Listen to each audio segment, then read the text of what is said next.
अब हमारे प्रूनिंग का काम ख़त्म हो चुका है और आप देख सकते हैं कि हमारा पौधा अभी इस तरह का हो गया है।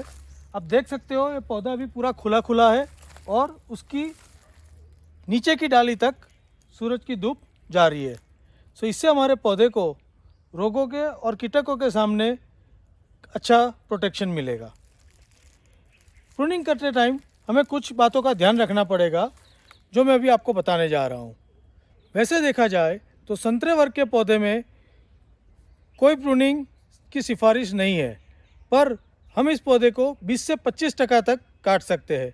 हमें ध्यान रखना पड़ेगा हम इसको 20-25% से ज़्यादा ना काटें, नहीं तो हमारे पौधे को नुकसान हो सकता है।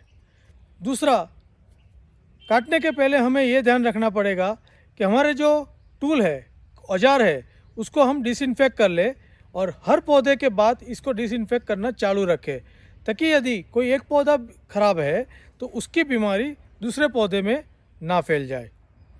तीसरा, प्रूनिंग हमेशा सुषुप्त अवस्था में करें। यदि पौधा सुषुप्त अवस्था में अच्छे से नहीं है तो आपको उसका पानी रोककर 15 से 20 दिन पानी रोककर उसको सुषुप्त अवस्था में लाना पड़ेगा, और जब उसके पत्ते गिरने शुरू हो जाए पीले पड़ के, तब वो सही टाइम रहेगा कि हम उसको कटिंग कर सकते हैं। इसके बाद हमें यह ध्यान रखना पड़ेगा कि संतरे में जो भी डाली सीधी ऊपर बढ़ती है या नीचे की ओर झुकती है, उस सभी डालियों को निकाल देना चाहिए, क्योंकि सीधी ऊपर जाती हुई डाली कभी फ्रूट नहीं देती है और नीचे जाती हुई डालियों में भी फल कम बैठते हैं, और बैठते हैं तो उसकी क्वालिटी अच्छी नहीं होती है। इसलिए वो दोनों तरह की डालियों को हमें निकाल देना चाहिए, ताकि वो खुराक के लिए कंपटीशन ना करे और सारी खुराक पौधों में जो अच्छे फल देने वाली है डालियाँ, उसी को जाए।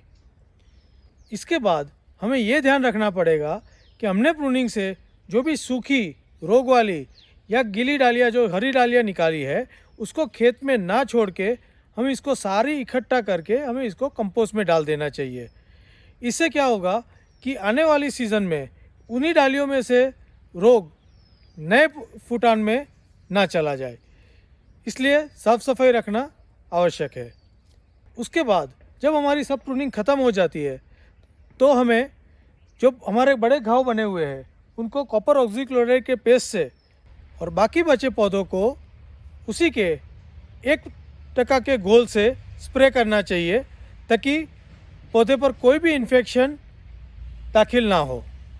कटिंग के टाइम हमें यह भी ध्यान रखना पड़ेगा कि हमारा संतरे का पौधा इस तरह खड़े वी आकार में होना चाहिए।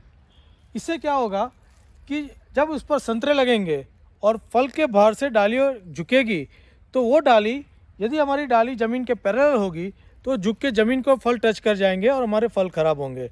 और हमारा शेप यदि इस तरह का होगा तो हमारी डालियाँ झुक के भी फल हवा में रहेंगे और उसको ख़राब नहीं होंगे। तो यदि हम इतना ध्यान रख के इतनी प्रूनिंग और उसकी बाहर की मैनेजमेंट करेंगे तो हमें ज़रूर से अच्छे फूल और फल मिलेंगे, जिसकी अपडेट मैं आने वाले टाइम में आपको एक अलग वीडियो के माध्यम से दूंगा। सो अभी के लिए इतना ही।